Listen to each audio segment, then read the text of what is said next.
जय Hind dear students. आज मैं एक बहुत ही इम्पोर्टेंट टॉपिक लेकर के आया। यूपी बोर्ड 2023 के लिए हिंदी से रिलेटेड है और ये क्लास 10th और 12th दोनों के लिए हेल्पफुल होगा। तो दोस्तों मैं बता दे रहा हूँ कि यहाँ पे क्लास 10th में जैसे बोर्ड एग्जाम में यड़ संधि ही पूछा जाएगा। ठीक है, संधि का टॉपिक है हम लोग का, तो उसमें यड़ संधि ही पूछा जाएगा। बट मैं पूरे स्वर संधि का ही एक भाग है, लेकिन मैं स्वर संधि के पूरे भाग को यहाँ पे बताने वाला हूँ। तो आप क्या करिए, पहले चैनल को सब्सक्राइब करिए और अपने दोस्तों में शेयर कीजिए, लाइक कीजिए प्लीज। उसके बाद से पूरा वीडियो जरूर देखिएगा। पूरा वीडियो देखने के बाद ही आपको पता चलेगा कि यड़ संधि होता क्या है और पेपर में कैसे राइट करना है। ठीक है, तो देखो, स्वर संधि के पहला भाग होता है दीर्घ संधि।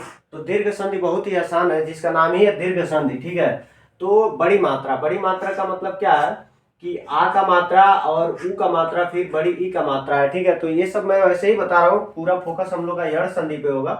तो इसमें जो बड़ी मात्रा आ जाता है ना, तो वहां पे क्या होता है, दीर्घ संधि होता है। यहाँ पे एग्जाम्पल मैं लिखा हूँ भानुदय, और एक्चुअली ये ज्यादा सेकेंड लेटर में आता है। सेकेंड लेटर का मतलब यह है कि दूसरे शब्द में आता है, दूसरे अक्षर में मात्रा एड होता है। तो यहाँ पे देखो भानुदय हो गया, महात्मा में इसमें बड़ी उ का मात्रा लगा है, इसमें आ का मात्रा लगा हुआ है, इसमें देवालय में फिर से आ का मात्रा लगा हुआ है। ठीक है, तो इस तरह से ये दीर्घ संधि हो गया। दूसरा क्या है, गुण संधि। तो गुण संधि में एक मात्रा होता है, जैसे ए और ओ को ले सकते हो, तो इसका मात्रा लगा रहता है। देखो इसमें ए का मात्रा लगा है ना, और इसमें भी ए का लगा है, इसमें ओ का मात्रा लगा हुआ है। तो एक मात्रा मतलब एक, इसमें जो अंटीना लगा रहे हो ना, ये वाला एक होना चाहिए, दो नहीं होना चाहिए, ध्यान में रखना।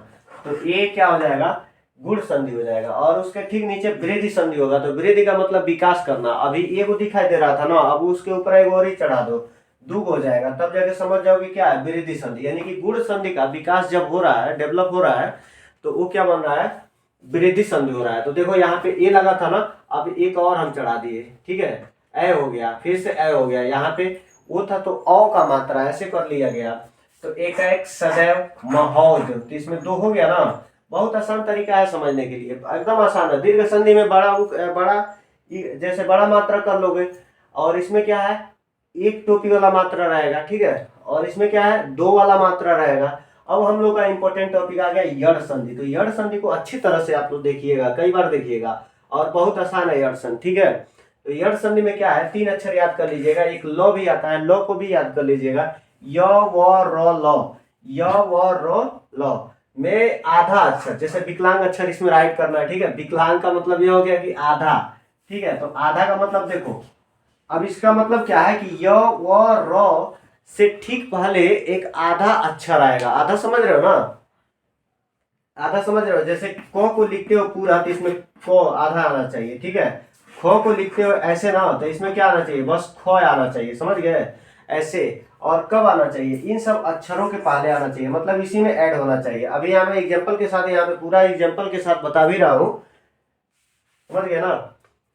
तो इसमें क्या, अतिधन अंत, इसका क्या हो जाएगा, ये संधि विच्छेद है, और इसका अर्थ क्या हो जाएगा, यहाँ पे अत्यंत लिखा हुआ है ना, तो अत्यंत, देखो तो लिखा है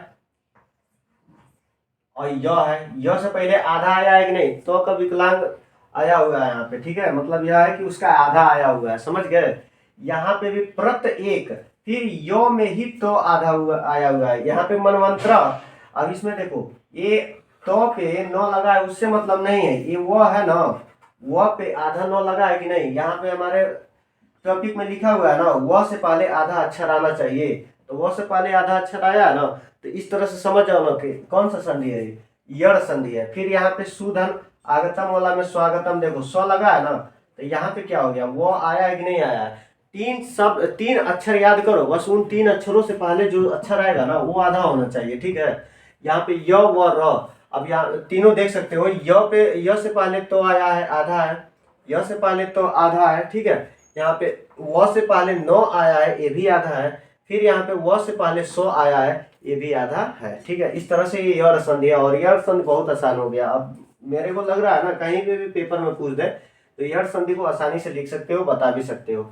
अब एक लास्ट है अयादी संधि, तो अयादी संधि को भी देख लो। इसमें क्या है, ए ओ औ की मात्रा नहीं आती है, मतलब इसमें कम अधिकतम तीन अक्षर का होता है, तीन अक्षर का एक मेल होता है, एक शब्द बनता है, और इस पे ये सब मात्रा नहीं लगा रहता है। ठीक है, जैसे ए ओ औ, ये वाला जो गुण संधि और वृद्धि संधि का मात्रा नहीं लगा रहता है, ऐसे याद कर लो ना, गुण संधि और वृद्धि संधि का मात्रा अयादी संधि में नहीं लगा रहता है। जैसे पवन, धावक, नयन, और ये बहुत ही हल्का भी होता है, ठीक है। तो 3 अक्षरों का भी होता है। तो आई होप आप लोग को अच्छी तरह से संधि भी समझ में आ गया होगा।